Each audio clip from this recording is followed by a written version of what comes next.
Ya,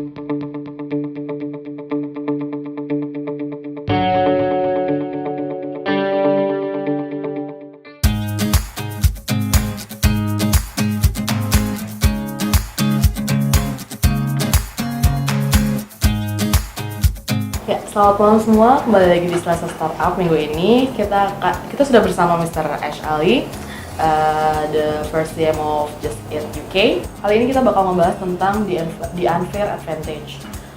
Bagaimana meningkatkan peluang untuk menyukseskan bisnis. So, Mr. Ash, should I call you Ash? That's fine. Actually, can you explain on how to boost the chances of startup success? Sure. So there's many different ways in how you can increase the chances or the odds of succeeding as a startup. I think fundamentally it comes down to having the right team at the start, having the right founding team. I think that's very, very important. The right co-founders together can make a massive difference, because as a startup you might be pivoting all the time, but having the right team allows you to pivot into different things. So that's important. And I think the other thing that's very important is to have the right product or the problem that you're solving. So having a problem that's big enough or a real problem to solve really helps create sustainability in a startup. It actually gives the solution a chance to succeed. So those are two of the things. I mean, also every startup I founded and worked with, I think it's very important to know who the customer is. Knowing who the customer is really, really important. And sometimes who you think the customer is not always going to be the one when you start thinking about it. And we've explored this in one of the sessions where we talked about, we thought it was one customer, but actually it ended up being a completely different customer, and they were more profitable for us. And profitability is very important in the early stages of a startup as well, because you want to try and show numbers and metrics that work, and you want to use the right metrics and make sure that you have what I call a North Star metric, one key metric in the startup that guides you to where you want to get to, and all the team can be aligned around it. And that's very important. And knowing your numbers is very important, for example. And I think the biggest challenge for startups not succeeding is not because they can't build a startup or you can't build a product or an app or a website, it's because you can't get traction and customers.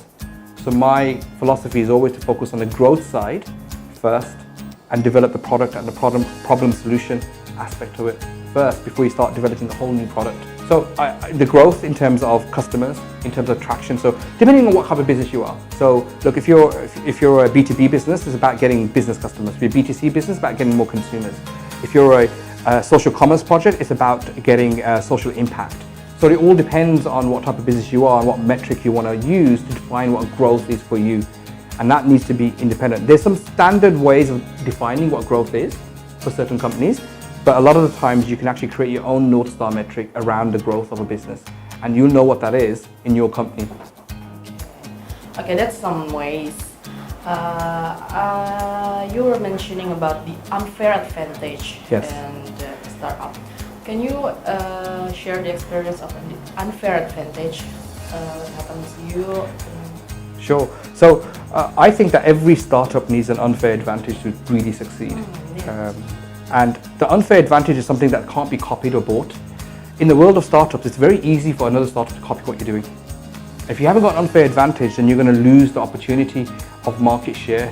So having an unfair advantage usually sits in one of the main areas of a business, which is route to market, which is distribution, which is all down to growth. So you can create a product, but how do you get it out to customers? And usually unfair advantage exists in that section. Now, unfair advantage could be many different things. And I'll give an example, I'll give you an example of unfair advantage hypothesis. There's two people who want to start a health tech app, and both of them got exactly the same idea. The first person really wants to solve the app, and he's an app developer. The second person wants to develop the app, but he's worked in a hospital for 15 years in the health tech industry, and he knows a lot of patients and has a lot of contacts in the hospital. The person who's going to more likely get the investment or has the unfair advantage is actually the second person, because he has more route to market. He has access to the market to be able to get his product out, because you can make the product by hiring an app designer or a developer. But if you're saying now, if the app developer should get something and he's passionate about it, he should also be involved. My advice would be to partner with the person who's got access to the hospitals. And so you have a co-founding team, and then they create an unfair advantage. And in fact, that becomes a very strong unfair advantage now, because you've got an app developer and a route to market together. And that's just an example or something? That's the benefit. Can you please maybe share about your framework? Sure. The place before? So I think people make miles of excuses for not succeeding. And Miles framework. yeah, so I created the miles framework out of Yeah. this.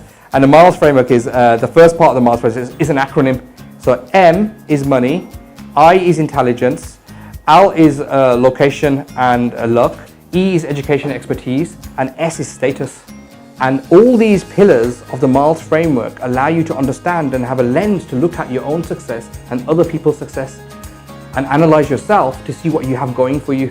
So let's take a look at money. You might have a startup with limited money, but actually that could be in your favor because you become more creative. But if you've got access to money, that helps. That really does help. People say you need to be intelligent, but some of the top founders I've met are not the most super intelligent people. What they do have is another thing called social intelligence, EQ, emotional intelligence. So they have the combined nature of this, so you don't have to always try and say that you need to be the top grades to succeed, right? Location and luck, there is a thing where being at the right place at the right time matters, right? And luck, you know, and people talk about luck in different ways. And if you want to know how successful people have taken on board luck, ask them this one question: what lucky breaks did they have along the road of the journey that they had towards their success? And hear what they say, because then you learn about how they took up opportunity and luck. And then you've got education expertise. You know, education, people say you need to have lots of degrees, but I say lots of degrees don't get you customers. Intelligence.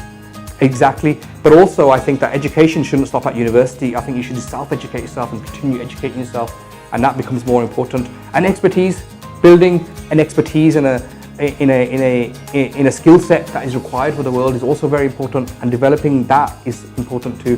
And the final one is status. On status, the car you drive, the watch you wear, the way you look makes a big difference to people.